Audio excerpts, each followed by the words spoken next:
ព្រះរាជាណាចក្រកម្ពុជាឬអាណាចក្រខ្មែរគឺជាទឹកដីដែលមានវ័យចំណាស់ជាយូរលង់ណាស់មកហើយជនជាតិខ្មែរសម័យដើមមានជំនឿលើកម្លាំងធម្មជាតិនិងកម្លាំងក្រៅខ្លួនជាទូទៅគេគោរពបូជាវត្ថុអរូបីដូចជាអាទិទេពទេវតាអរុក្ខអរិយអ្នកតានានានិងវត្ថុស័ក្តិសិទ្ធិផ្សេងក្នុងចំណោមវត្ថុស័ក្តិសិទ្ធិទាំងនោះមនុស្សតែងតែមានជំនឿនិងនិយាយតគ្នាផងដែរអំពីចែកកាច់ឬខ្នាយតាន់ជ្រូកព្រៃដែលគេជឿថាជាវត្ថុស័ក្តិសិទ្ធិដ៏កម្រ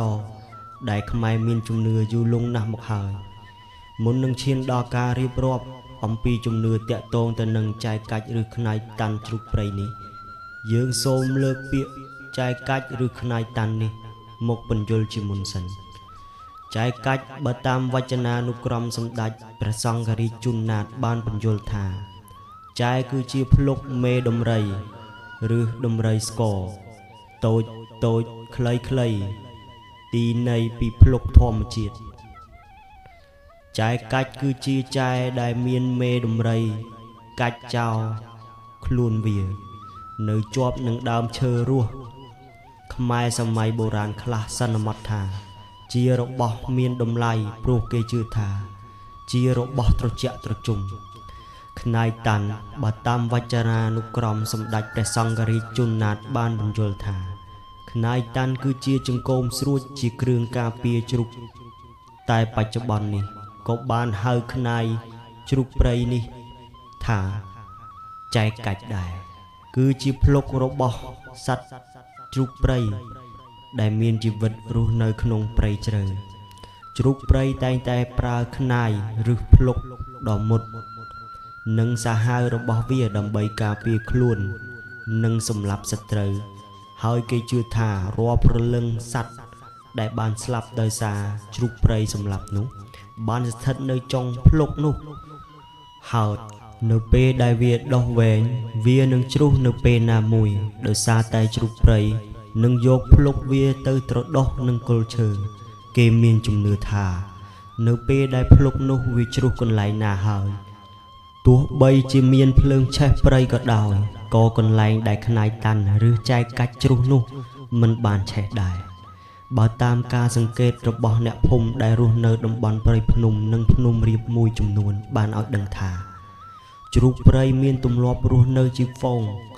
ហើយនៅក្នុងហ្វូងជ្រូកព្រៃនីមួយមានមេហ្វូងមួយជាជ្រូកឈ្មោលដែលមិនត្រឹមតែមានមាឌធំហើយខ្លាំងជាងគេទេវាថែមទាំងកាចសាហាវទៀតផងនៅខណៈពេលដែលមានកូនជ្រូកព្រៃទៅនឹងកើតមកមេវងជ្រូកព្រៃដ៏កាចសាហាវនេះតែងតែសម្លាប់ចោលនៅរាល់កូនជ្រូកព្រៃឈ្មោលណាដែលវាទទួលស្គាល់ថាមានមហិទ្ធិឫទ្ធិដូចជាវាការសម្លាប់កូនខ្លួនឯងដូចនេះគឺបណ្ដាមកពីមេវងខ្លាចក្រែងកូនឈ្មោលនៅក្នុងវងនោះនឹងដណ្ដើមអំណាចធ្វើជាមេវងទៅថ្ងៃក្រោយលុះក្រោយមកនៅពេលដែលមេវងវាដឹងខ្លួនថាចិត្តស្លាប់ទើបវាទុកកូនឈ្មោលណាដែលប្រកបដោយលក្ខណៈសម្បត្តិរឹងមាំមានដុសខ្នាយវែងជាងគេដើម្បីឲ្យដឹងថាវងជ្រូកព្រៃបន្តពីវាទៀតចំពោះមេវងជ្រូកព្រៃដែលបានចាស់ជរាខ្លាំងទៅវាដើរទៅរកកន្លែងណាស្ងាត់និងមានដើមឈើផងដើម្បីយកខ្នាយតាន់របស់វាទាំងពីរទៅកាច់បំបាក់ទុកបង្កប់ចោលនៅទីដើមឈើនោះគេមានជំនឿថាមហិទ្ធិឫទ្ធិ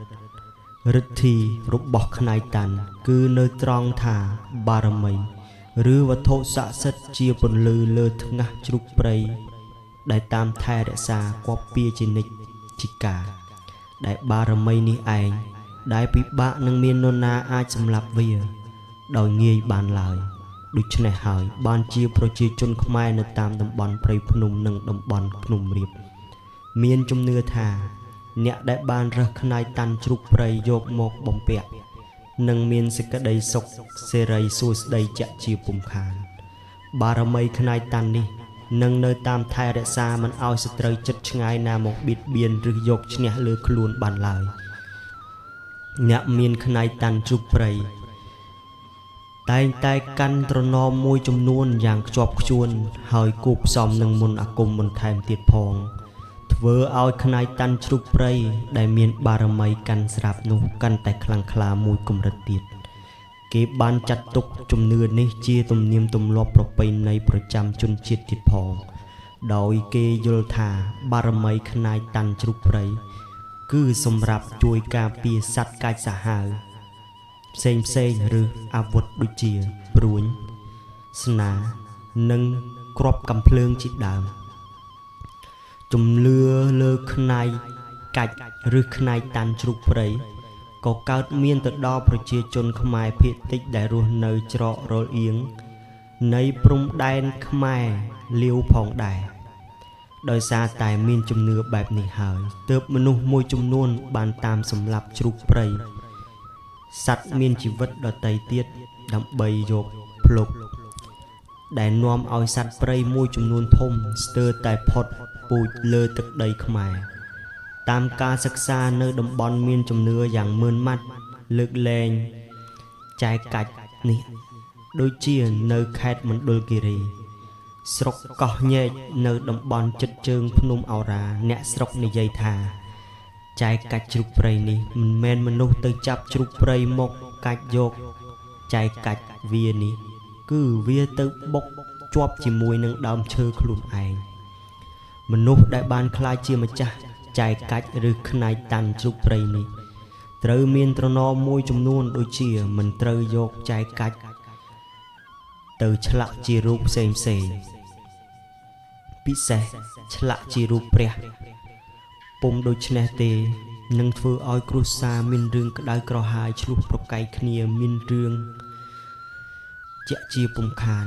ហើយថែមទាំងមានជំងឺបើចង់លក់ដូរក៏មិនបានដែរតែបើដោះដូរជាមួយនឹងរបស់មិនមែនជាប្រាក់គឺបានដោយហេតុមានការអុជធូបរៀបរាប់ផ្ទេឲ្យបានត្រឹមត្រូវដោយគេយកចែកកាច់ឬខ្នៃតាន់នោះទៅអភិសេកឲ្យបាន7វត្តគេអាចសាក់លបងវិធីផ្សេងដើម្បីឲ្យដឹងថាចែកកាច់នោះមានភាពស័ក្តិសិទ្ធិឬមិនមានតាមរយៈយកចែកកាច់នោះទៅដោតនឹងបណ្ដូចេកដែលកាច់ហើយប្រសិនបើចេកនោះរលួយមានន័យថាចែកកាច់ឬខ្នៃតាន់នោះសុទ្ធល្អគេអាចសាក់លបងយកកាំភ្លើងទៅបាញ់លើចែកកាច់នោះបើកាំភ្លើងនោះបាញ់មិនចេញគ្រាប់មានន័យថាចែកកាច់ឬខ្នៃតាន់នោះស័ក្តិសិទ្ធិជាងនេះទៅទៀតគេយកខ្សែអំបោះជ្រលក់នឹងប្រេងសាំងដុតឲ្យឆេះហើយដាក់លើចែកកាច់វានឹងរលត់នៅពេលដែលដល់ចែកកាច់ឬខ្នៃតាន់នោះសរុបមកសេចក្តី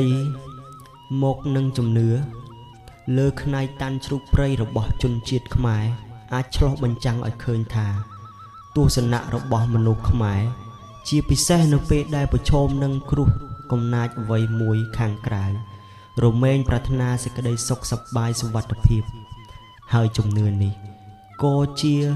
មេធាងនៃគ្រឿងវប្បធម៌អរូបីរបស់ជនជាតិខ្មែរយើងផងដែរអាស្រ័យដោយមានជំនឿយ៉ាងនេះហើយទើបចែកកាច់ជ្រូកព្រៃក្លាយជាទំនិញដ៏មានតម្លៃបំផុតសម្រាប់ការជួញដូរ